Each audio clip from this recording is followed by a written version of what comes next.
Welcome to the presentation. I'm Sergio Hernandez. You know the number one law of economics is supply and demand, and it definitely applies to housing. We're going to take a look at, what's going on with the market, as well as, nobody can predict with 100% certainty what's going to happen with the market. We can look at the past, past recessions, we can look at past history and kind of navigate to see what we can see down the road. The best way to look at that is to look at data. But from what we've seen in the last 6 months with the rise in interest rates from 3.25% all the way to about 6% as we're filming this today, has that stemmed off the demand in housing? Is there something that could reverse the course of what we've seen? Well, let's examine this together. I'm going to pull up some slides on this presentation so we can kind of navigate through it.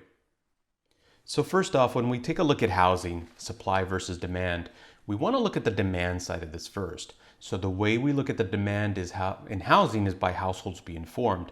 Well, what is a household formation?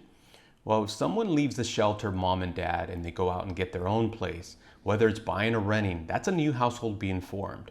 They've turned on the electric for the first time, or it could be a couple that's been living together but now split up, and now one of the individuals was living with someone else and now branches off and gets their own place. So this is a formation. The distinction here over someone who is just selling their home and moving is that these people don't have a home to sell. So they occupy a new property without relinquishing one or selling one or leaving one behind. So therefore they're absorbing the supply. So this is the demand. This is the household formation. And in the US right now, there are about 1.4 million households being formed. That's a pretty big number if you take a look at it historically speaking. This is your COVID up and down. It's relatively high. In fact, it's above average that you see here in green. So it's a pretty big number when you see in formation. There's still quite a bit of this going on. Now, when we look at the supply, a lot of people point to, well, where does the supply come from? It can't be from an existing individual who lives in a home because they sell their home and they need to go buy one. So that leaves inventory neutrals.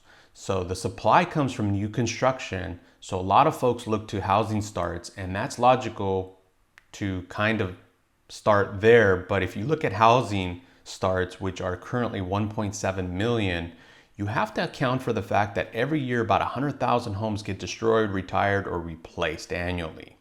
So if you start out at 1.7 million, means you'll be left with 1.6 million homes after you replace these homes that are being retired in the marketplace. So that's 1.6 million new supply come into the market. And if you if you look at the demand side that we went over, which there's 1.4 million units that are needed. So that means that there's an apparent surplus of about 200,000.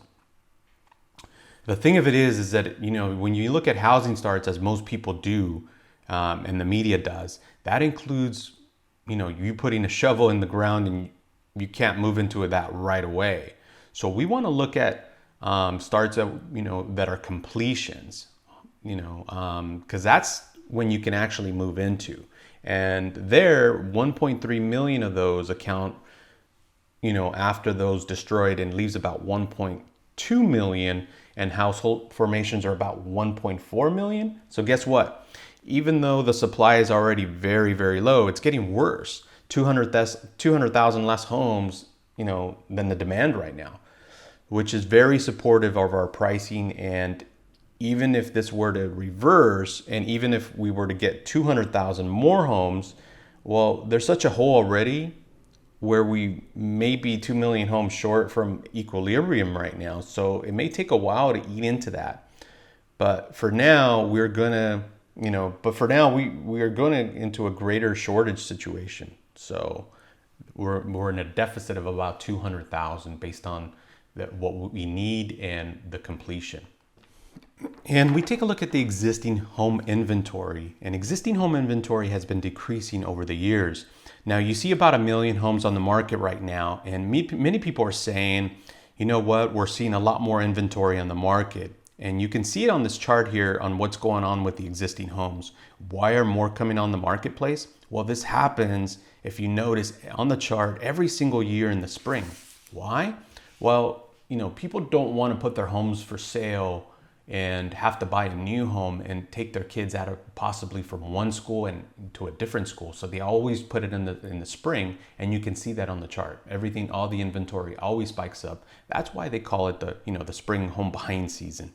So when we take a look every year, you see a similar pattern, except notice the trap. The highs are lower than the lows are lower. So this is very natural to see in the inventory buildup, but there's more to the story, and that's where it gets really interesting. See these million homes for sale? That's inventory, but what counted inventory is something very interesting. Out of the million homes for sale, it includes those under contract. And right now the market has been so hot that 60% of the homes are not yet closed, but are already under contract. If I'm shopping for a home, I'm not able to purchase a home that's already under contract for someone else. That only gives me a little bit of time here. So I need to get one that's not. That means there's only about 400,000 homes in this country to pick from. A country of 330 million with 130 million households. This is very low pickings. And to give it the context, and to give you some context here, as to what 400,000 homes looks like historically, we'll take a look. Well, it's very little. And while you might see active listings here of about 1.5 million, another aspect is that it represents 75% of the total market. So 25% at this point in time, there's 2 million homes for sale, 25% of them under contract. So only really 75% are available. Today, 1 million homes in existing home inventory, but under 600,000 under contract, or 60% of that, which is only 40% available. So homes are selling very quickly. And as far as, is there a lot more inventory on the market? The answer is no. A little more, but from the lowest point, about 33 active listings have increased from there. It's a big gap, and it's typical to see during the spring home buying season. It isn't as if there's a huge rush of inventory coming onto the marketplace. Are markets and pockets of the market going to be different? Yes, because remember, we're talking about national numbers here.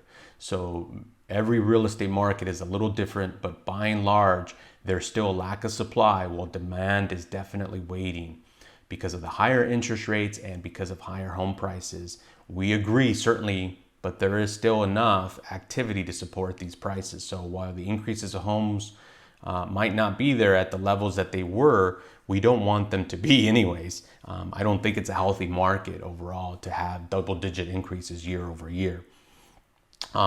So I don't think we're gonna see enormous price drops year over year. You might see listings come down to earth where sellers, who put unrealistic prices are reducing prices off their listings. But again, it's not gonna be a year over year basis where you're gonna see enormous drops. Again, another reason we're not gonna see a big price drop is because of the all-time low vacancy rates. If you can see on this chart, basically, when is a home vacant? Well, when you're carrying two houses because you purchased a new one and then the house you're selling is vacant. You look at the carrying cost, insurance, taxes, and all the maintenance that comes with it. It could equate to quite a bit, especially if you're carrying mortgages on both. So it's easy to justify in the back of your mind. You say, you know what, let me just drop the price and let me just get rid of this thing because these costs are killing me.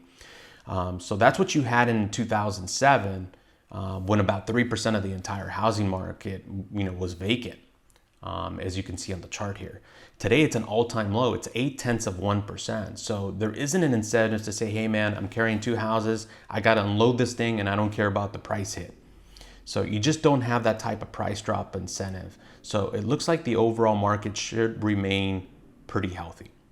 I hope you guys enjoyed going through the data together on the slides because it paints a different picture than what the media is doing out there. So if you like it, please subscribe, hit the like button. I would really appreciate it if you share it with anybody that you know that might be questioning where we're at in the housing market. Thanks again.